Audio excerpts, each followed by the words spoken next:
pagi semuanya, anak-anak kelas 4 berjumpa lagi di video pembelajaran Ibu pagi hari ini ya, muatan pembelajaran IPS. Nah, pagi hari ini kita ada di halaman 64, buku tematik 4E tentang tema pahlawanku. Nah, untuk pagi hari ini anak-anak kelas 4, coba perhatikan di situ temanya menjelaskan perjuangan Soekarno dalam bentuk peta pikiran. Jadi untuk siang hari ini ya, untuk pagi hari ini kita akan membuat peta pikiran. Nah, mungkin sebelum kita memulai pembelajaran kita berdoa dulu ya.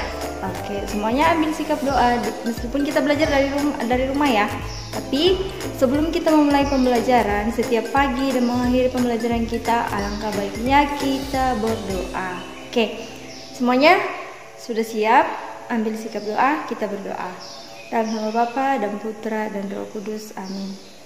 Ya Tuhan, terima kasih buat kasih-Mu, buat penyertaan-Mu dalam kehidupan kami.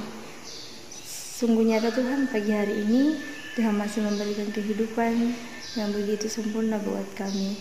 Kiranya Engkau memberkati kami sepanjang hari ini Tuhan, dalam aktivitas dan kegiatan kami, terutama dalam pembelajaran kami Tuhan yang kami laksanakan secara daring untuk mencegah akan penularan COVID-19. Dan pagi hari ini Tuhan, kiranya Engkau menyertai kami, berikan pikiran yang baik kepada anak-anak kami, berikan kesehatan kepada mereka Tuhan dalam menerima pembelajaran yang diberikan oleh Bapak Ibu Guru. Dan berkati pula Tuhan orang tua kami, Bapak Ibu Guru dan Suster dalam melaksanakan tugasnya sepanjang hari ini. Inilah doa dan ucapan syukur kami yang kami bawa beralaskan kasih-Mu. Amin. Dalam nama Bapa dan Putra dan Roh Kudus. Amin. Oke, anak-anak kelas 6, coba perhatikan ya. Ibu tadi sudah menjelaskan bahwa untuk pagi hari ini kita akan menjelaskan perjuangan Soekarno dalam bentuk peta pikiran. Nah, peta pikiran itu seperti apa? Anak-anak kelas 4, peta pikiran itu kita menemukan satu kata kunci ya. Misalnya di sini kita menemukan ya seorang sosok atau tokoh. Nah, kita akan menjelaskan itu, berarti kata kuncinya adalah Bapak I.R. Soekarno ya. Nah, kita akan menjelaskan itu satu persatu. Dalam peta pikiran itu muncul berbagai pertanyaan ya. Dalam bahasa Indonesia tentunya kalian sudah pelajari, dalam bahasa Inggris pun sudah ya. Ada what, why, dan seterusnya. Dalam bahasa Indonesia ada apa, mengapa, di mana, dan sebagainya. Nah, dalam peta pikiran kata tanya tersebut muncul ya. Oke, untuk lebih jelasnya nanti coba kalian lihat dalam video Ibu berikut ini. Oke, anak-anak kelas 4, coba perhatikan, berikut Ibu menampilkan peta pikiran tentang I.R. Soekarno. Nah, di sini hanya muncul foto. Tentu kalau ada foto seperti ini tentu muncul banyak pertanyaan. Siapa, di mana dia lahir, kemudian mengapa ditampilkan. Nah, ini adalah seorang tokoh pahlawan nasional atau presiden pertama bangsa Indonesia ya, yaitu I.R. Soekarno. Nah, di mana dia lahir? Nah, di sini karena Ibu sudah menjelaskan tentunya sudah terjawab ya. Tempat dan tanggal lahir itu di Surabaya tanggal 6 Juni 1901. Kemudian, apa saja atau sikap apa saja yang harus diteladani dari Bapak Soekarno? Beliau itu adalah seorang bapak yang cinta tanah air ya, berani dan bertanggung jawab, kemudian rela berkorban dan pantang menyerah ya, terbukti dalam perjuangan dia dalam memperjuangkan kemerdekaan bangsa Indonesia. Kemudian pendidikan apa saja yang telah ditempuh oleh Bapak Soekarno ya. Bapak Soekarno ini banyak ya sekolahnya. Nah, yang pertama itu adalah IRST Inlander School, kemudian ada Europais Laguerre School atau disingkat ELS, kemudian Hongere Burger School atau disingkat HBS, kemudian sekolah di Teknis Hoge School. Nah, kemudian mungkin muncul pertanyaan, apa saja yang sudah dilakukan Bapak I.R. Soekarno pada bangsa Republik Indonesia. Nah, Dia telah melakukan atau telah memproklamasikan kemerdekaan Republik Indonesia, ya. Perjuangan yang telah dilakukan adalah memproklamasikan kemerdekaan Republik Indonesia. Nah, kemudian kalau kita sudah menarik hal-hal yang penting dari seorang tokoh, di akhir dari peta pikiran kita bisa menarik kesimpulan, ya.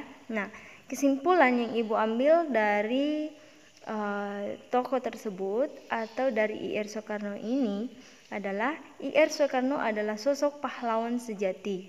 Beliau tidak hanya diakui berjasa bagi bangsanya sendiri, akan tetapi juga memberikan pengabdiannya untuk kedamaian dunia. Nah, ini yang patut dikagumi oleh Bapak I.R. Soekarno ini yang dikenal sebagai Bapak Presiden pertama Indonesia, ya. Beliau sangat dikagumi karena sangat berjasa. Nah, bukan hanya berjasa bagi bangsa Indonesia, tetapi juga pada saat itu Presiden Soekarno juga disegani oleh para pemimpin negara-negara di dunia, ya. Karena apa? Pengabdiannya untuk kedamaian dunia, ya. Nah, kalau kalian baca teks yang ada di halaman 64 sampai 65, di situ masih banyak, ya. Nah, pada tahun 1925, Bapak I.R. Soekarno itu melanjutkan sekolahnya di ITB yang dulu bernama Teknis Hogeschool. Itu tadi ya pendidikan terakhirnya. Kemudian setelah beranjak dewasa, sebuah organisasi yang merupakan cikal bakal dari Partai Nasional Indonesia. Partai ini didirikan dengan tujuan untuk membebaskan bangsa Indonesia dari penjajah Belanda. Nah, karena keberaniannya, Soekarno pun ditangkap dan dimasukkan ke dalam penjara. Di situ tadi sudah dijelaskan tentang sikap yang patut diteladani dari beliau, ya. Di sini dia berani, dia tidak takut, ya, demi mempertahankan kemerdekaan bangsa Indonesia. Nah, itu mengenai peta pikiran dari Bapak I.R. Soekarno. Oke, anak-anak kelas 4 sudah paham mengenai peta pikirannya. Tadi Ibu sudah menjelaskan mengenai peta pikiran dari I.R. Soekarno. Di situ jelas siapa, karena Ibu menampilkan foto terlebih dahulu, berarti pada saat muncul foto itu mungkin timbul pertanyaan, siapa tokoh dalam gambar tersebut, kemudian di mana dia lahir, apa yang dia perjuangkan, kemudian ada kesimpulan yang Ibu tarik dari tokoh tersebut. Oke? Nah, anak-anak kelas 4, tugas kalian di rumah sebenarnya hari ini kalian masih disuruh membuat peta pikiran tentang Soekarno. Nah, ada di situ poin-poinnya, perjuangan untuk Indonesia merdeka apa. Tapi setidaknya dalam teks yang ada di buku kamu di halaman 65 ini itu sudah ada, ya. Nah, untuk hari ini Ibu akan memberikan tugas sama kalian membuat, ya, satu peta pikiran pada kertas HPS, ya, boleh menampilkan foto di situ kalau bisa di print. Kalau tidak langsung saja, berarti kalau kamu tidak menemukan fotonya berarti langsung saja nama dari tokoh tersebut, kemudian kamu jelaskan satu persatu, uraikan, ya, di mana dia lahir, kemudian apa yang diperjuangkan. Tentunya tokoh yang kamu jelaskan untuk pagi hari ini dalam peta pikiran itu adalah tokoh yang terlibat dalam kemerdekaan Republik Indonesia. Nah, ada di bukumu, ya. Untuk membuat peta pikiran itu kita harus membaca teks dulu. Sama tadi, ya. Ibu membaca teks. Nah, kemudian di halaman 64 sampai 65 kemudian Ibu menyimpulkan, Ibu mengambil yang penting, ya. Nah, peta pikiran itu kita membahas hal yang penting yang sudah kita baca. Nah, di buku kalian itu ada Dewi Sartika, kemudian ada ayam jantan, ya, yang pahlawan yang dikenal dengan ayam jantan. Kemudian di situ ada Cut Nyak Dien, ya, banyak. Jadi tidak usah pusing hari ini. Mungkin kalian bilang sama ibu kami harus mencari bahannya dari mana. Nah, bahannya itu sudah ada semua, ya, ada semua di buku kamu, di buku tematik 4 ini, ya. Ayam jantan dari timur, di situ ada Pangeran Diponegoro, Dewi Sartika. Nah, terserah kalian pilih yang mana yang kamu mau buatkan peta pikiran, ya. Jadi judul dari peta pikiran kamu adalah peta pikiran pahlawan nasional. Oke? Nah, paham, ya, tugasnya untuk hari ini. Jadi Ibu ulangi sekali lagi, tugas kalian adalah membuat peta pikiran tentang pahlawan-pahlawan nasional. Oke? Sekian dari Ibu untuk pagi hari ini. Selamat mengerjakan tugasnya dengan baik ya. Tidak asal dikerjakan, tapi harus dikerjakan dengan baik. Buatlah semenarik mungkin ya. Oke, anak-anak kelas 4. Ibu ucapkan selamat belajar, selamat mengikuti beberapa pembelajaran kedepannya ya, tetap semangat dan tetap jaga kesehatan di rumah. Oke? Dan jangan lupa berdoa. Dadah.